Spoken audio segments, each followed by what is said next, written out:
What's up, film friends? Liam here, and welcome to Cine Review Hub. Today, just like every week, we're diving into the latest movie news to see what's new with the celebrities and which new films are on their way. Let's start with the first piece of news from Warner Bros., which last week earned the title of the most successful film company in history.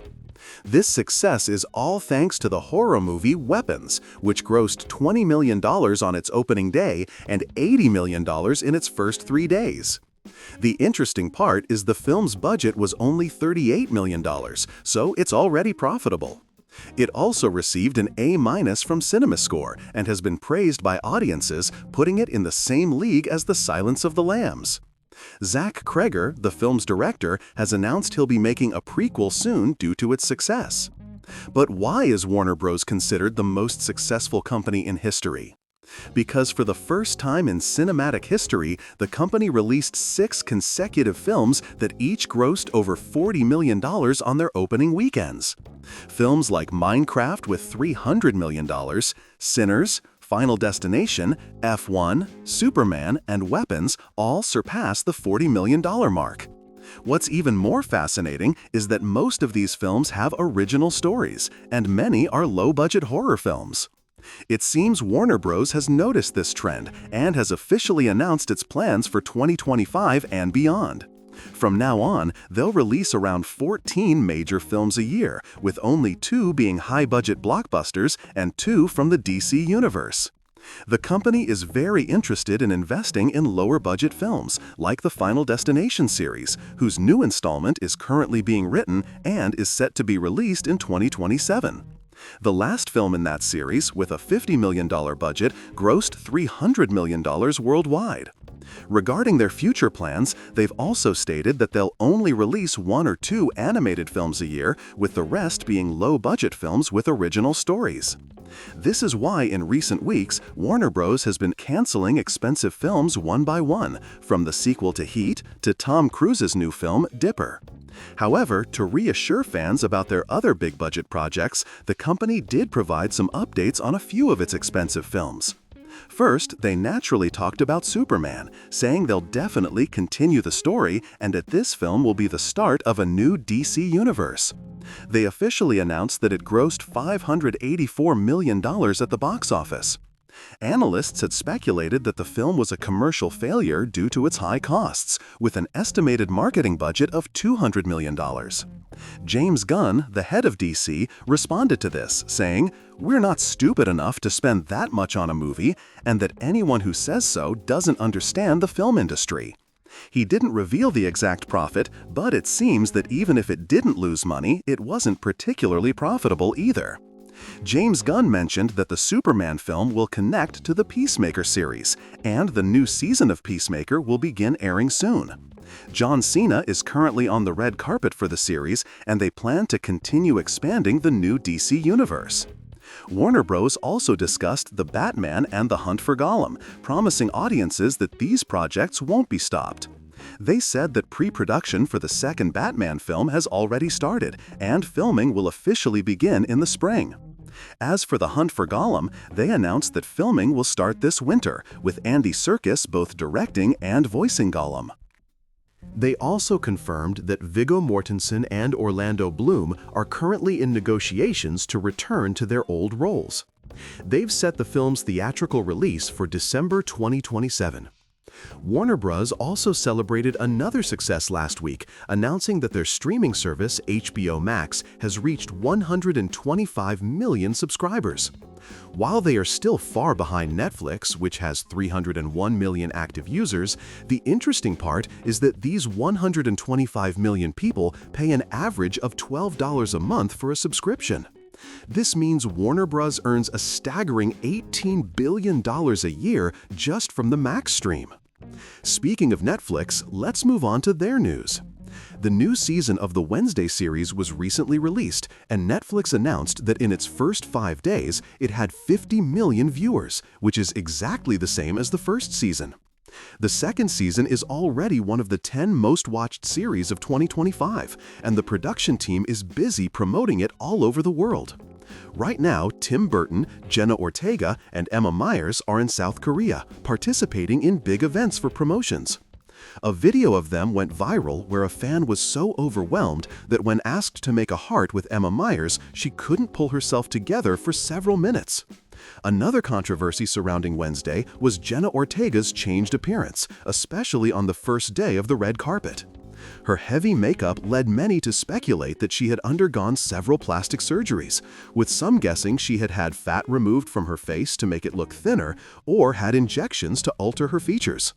Although Jenna Ortega has always insisted she hasn't had any plastic surgery, many people believe that if she continues this, she might end up with the same fate as Erin Moriarty from The Boys.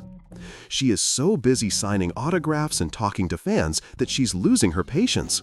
In one instance, a fan screamed right next to her ear and she almost cursed at them, but managed to hold it in. Netflix also had a few other major announcements. The most important one is related to the Narnia series, for which filming officially started last week. Behind-the-scenes photos were released from London, where the story takes place, and the film's director, Greta Gerwig, was also seen in the pictures. This series will consist of 6 films, and the one currently being made is an adaptation of the 6th book in the Narnia series. There were rumors that the character of Aslan might have its gender changed to a female lion. Believe it or not, even though filming has started, the IMDb page for the film still lists Meryl Streep as rumored, so it's not clear whether she's in the film or if Aslan's gender has been changed. Netflix also had a strange piece of news last week. The anime K-pop Demon Hunters, where K-pop singers hunt demons, became the second most watched film in Netflix's history. In the 20 days since its release, it had 185 million viewers, losing only to the film Red Notice, which had 230 million viewers. It was so successful that 2 sequels are now in the works, one animated and one live action. It's even rumored that an animated series and a musical theater production will be made from it. Let's move on to the new films that are on their way. Last week, Universal officially announced that the filming for Odyssey, directed by Christopher Nolan, has officially finished, and the film has entered the post-production and editing phase. Matt Damon, the film's lead actor, had grown a huge beard and had become extremely thin for the role. In the story of Odyssey, the character Odysseus is lost at sea for 16 years. They filmed the scenes where Odysseus is incredibly thin at the very end, meaning Matt Damon went on a strict diet and genuinely lost a lot of weight during filming. He endured the hardships of both filming and dieting, and since he had a beard, no one noticed what was happening to him. After filming was done, Matt Damon finally shaved off his beard after a few months, and audiences suddenly realized how much he had aged. The man we all remember from the Jason Bourne films is now 54 years old. Matt Damon immediately went on vacation after filming. The Odyssey film had a budget of $25 million and is the only film in cinematic history to be 100% filmed with IMAX cameras. It's set to be released in 11 months and has already made $2 million in advance ticket sales for its IMAX screenings. Universal also had another interesting piece of news regarding the animated film Shrek 5. Many fans of the animation were unhappy with the new character designs, and the trailers received a lot of dislikes. Some speculated that Shrek had a son, but in the trailers he had 2 daughters, leading some to guess that one of Shrek's children might be a trans character. Although this was never confirmed, Universal suddenly backed off and delayed the release for 1 year. It said they want to change the animation's design and spend more money to win over the audience. However, some analysts believe that Universal is afraid of competing with the film Avengers Doomsday, which is why it moved its release date. Another piece of news that has been confirmed is an old one. After many years, the main producer of the Pirates of the Caribbean film series officially announced that they have been in negotiations with all the original actors. Orlando Bloom and Keira Knightley have already signed their contracts to return to their old roles. Only Johnny Depp has not yet signed a contract. A script has been sent to him, and if he likes it, he will come and sign the contract. They announced that his contract is worth $310 million, but it's not just for acting in the film. The contract is for several films and also includes a series of advertisements for Disney and the production of various products with Johnny Depp's likeness, such as dolls and t-shirts. We have to wait and see if Johnny Depp will sign it. Another piece of news about a new film is a reboot. One of the old film franchises is going to be revived. It was officially announced that Noah Centineo has been chosen as the new Rambo. This new film will be a prequel to the main Rambo series, and its name will be John Rambo. It's going to tell the story of the character during the Vietnam War. This wasn't the only franchise getting a new installment.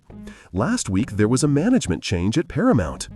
Paramount doesn't usually have a single manager. Instead, a 3- or 4-person management council is formed. The new management council at Paramount has reviewed the company's 10-year plan, and one of their main goals is to make new films for their successful franchises. They mentioned a few names. A new Transformers film is going to be made, and Michael Bay is set to return to this world to direct the new installment. Paramount also talked about Top Gun 3, saying they can't believe it's not even in the pre-production stage, especially since it's been 3 years since the second film was released. They announced that they're currently in negotiations with Tom Cruise to start the production of Top Gun 3. They also talked about the film World War Z, which starred Brad Pitt, saying they are currently developing the second installment and that it is one of the new management's priorities.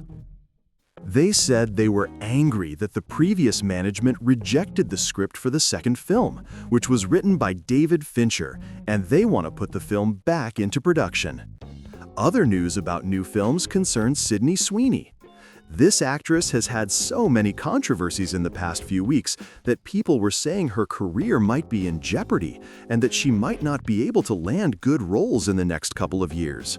But before the ink on these rumors even dried, Sydney Sweeney joined the cast of the sequel to The Devil Wears Prada.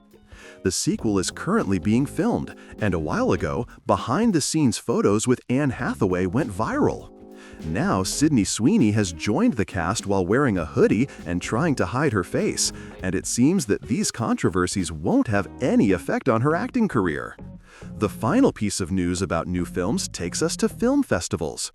As you know, one of the things that happens at film festivals is that independent films, made with personal budgets, are screened and then put up for sale, and big companies buy them. The festival season is about to begin, and 3 new films are scheduled to be put up for sale at these festivals. The first one is called In the Hands of Dante, and it has a great cast, including Oscar Isaac, Gal Gadot, Jason Momoa, Gerard Butler, Al Pacino, John Malkovich, and, most interestingly, Martin Scorsese. A picture of the director as an actor in this film went viral last week because of his very unique look with long hair. The film also ran into a bad situation. It was supposed to be screened at the Venice Film Festival in a few weeks and then put up for sale, but it was leaked online. The film had a budget of $25 million and could have been quite profitable, but now we have to see if anyone is willing to buy the leaked film. The film's story is about the New York Mafia hiring a person to find the original version of Dante's Divine Comedy on the black market. The film is also about 3 hours long. The next film scheduled to be screened at the New York Film Festival and then put up for sale is Anemone, which is Daniel Day-Lewis's newest film. He co-stars in this film with Sean Penn. Daniel Day-Lewis hasn't acted in a film in 8 years, and after his last film, Phantom Thread, in 2017, he hasn't been seen in any other films since. Now, after 8 years, he's back, and it's for his son's directorial debut. The film Anemone is about father-son relationships, and more information about it will be released after it's sold at the New York Film Festival. Another film that will be unveiled at the festivals is The Last Viking. Mads Mikkelsen stars in this film. It tells the story of a man who goes to prison for a big robbery and is released after a few years. He returns to ask his brother where the money is, only to find out that his brother, who knows where the money is, lost his memory in a car accident. Now he must do everything he can to help his brother get his memory back. This film is also set to be screened at the Venice Film Festival. Now let's move on to the celebrities. An interesting event happened last week. Do you remember how Gina Carano, who starred in the Mandalorian series, was fired by Disney almost 4 years ago because she was accused of anti-Semitism? And if you remember, a while later, they wanted to do the same to Elon Musk. The head of Disney condemned Elon Musk for anti-Semitism. At that time, to make trouble for Disney, Elon Musk paid the legal fees of a few top-notch lawyers for Gina Carano to sue Disney for unprofessional behavior. Now, after almost 2 years, the lawsuit has been resolved. The company would have had to pay a substantial settlement to the actress, but before that could happen, Disney reached a settlement with the actress outside of court. It seems that instead of money, the actress has agreed to a contract with the company to star in at least 4 films. It's even rumored that she will appear in the new Star Wars film and other series in the Star Wars universe, and might even join the Marvel universe. Disney and Lucasfilm jointly released a statement praising the actress for her professional behavior and expressing their excitement for future collaborations. The actress also thanked Elon Musk, saying she had never met him, but that he paid all her legal fees and that a new chapter in her life and artistic career is about to begin. The rumor about the actress joining the Marvel universe was joined by another rumor about Ana de Armas, which was widely spread on the internet, that she will be joining the Marvel Cinematic Universe for a very important role. It's still unclear what role it will be, but many users on social media are guessing that she will be Black Cat. Another piece of news about celebrities concerns Jackie Chan. Last week at the Locarno Film Festival in Rome, Jackie Chan was honored with a Lifetime Achievement Award for his work in art and film. 2 of his films were also to be screened in an open-air setting, and 6,500 people bought tickets to attend the ceremony. At the event, Jackie Chan said, "I am 71 years old, and I can still act and fight in action movies." He said for years he's wanted to be the Robert De Niro of the East. He also said that in the last 20 years, it has become harder to make good films because merchants, rather than filmmakers, are controlling the entertainment industry. They are always looking for ways to make more money, and that's why today's films are much weaker than old ones. Another piece of news about celebrities concerns Taylor Swift. This popular singer, whose new album is at the top of the charts, appeared on a podcast last week and officially announced that as a director, she has started the pre-production phase of her new film and is now in the casting stage. Taylor Swift has previously directed several music videos, and she wrote the script for this film herself.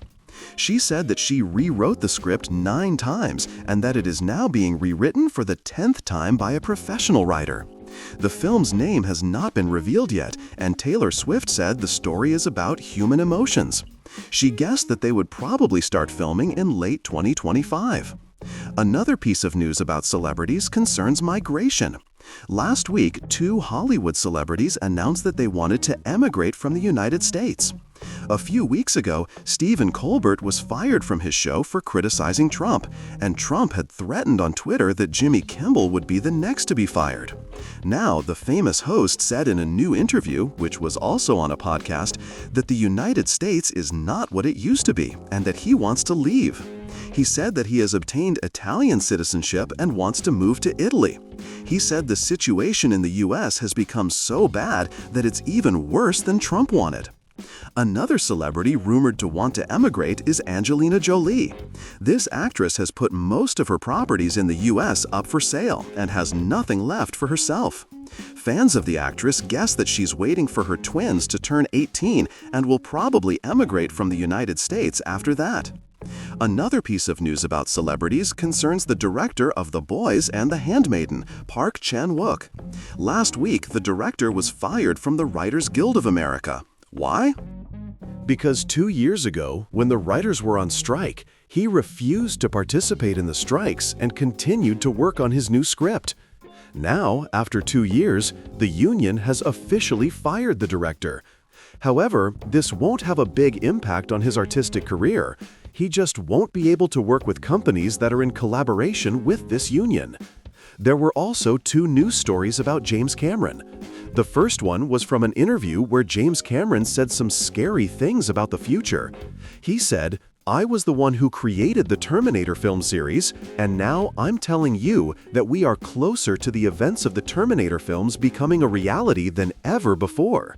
He said that as time goes on, more advanced weapons are created and equipped with artificial intelligence, and a day will come when all these weapons will be unified. And if a super AI wants to do something against humans, it can perform a major operation in a fraction of a second and give people very little time to make decisions, and only another super AI will fight against it. He said that the danger of super AI is even more severe than the danger of climate change and nuclear weapons. His words had very different reactions on social media. Some said his words were unprofessional and that such a thing could never happen, while others were worried that they might actually see the events of the Terminator films happen in real life. The final piece of news is something that was toxic in its own right and concerns the new James Bond film. According to rumors, Jeff Bezos, as the owner of Amazon and the main producer of the new James Bond film series, is currently in negotiations with Denis Villeneuve to find a role in the James Bond film series for his wife, Lauren Sanchez. And the situation gets even worse. It seems that Jeff Bezos isn't just trying to get his wife on the big screen for the James Bond film series, he is also reportedly in negotiations to have his wife act in several other films that Amazon is producing. This news had a lot of negative reactions on social media because this is officially nepotism. But let's move on to the most toxic news of the week. It's related to the anime One Piece. An interesting event that happened is that the flag of the Straw Hat Pirates from the One Piece anime has been banned throughout Indonesia. Why did this happen? Because separatists in Indonesia accidentally used the anime's flag for their group. This went viral and became so widespread that people who wanted to separate from the country started using this flag. Because of this, the country's government declared the use of the One Piece flag a symbol of treason against Indonesia and said that anyone who holds this flag is trying to break up the country. They also said that they will take legal action against anyone who uses this flag. They haven't said what the punishment will be yet. It's not clear whether people who use the flag will go to prison or be fined. For now, if they see the flag somewhere, they will seize it and warn the person who used it. Well, friends, that's it for this week's video. I hope you found it interesting. If you liked it, don't forget to like it and subscribe to the channel. Until next week's video, goodbye.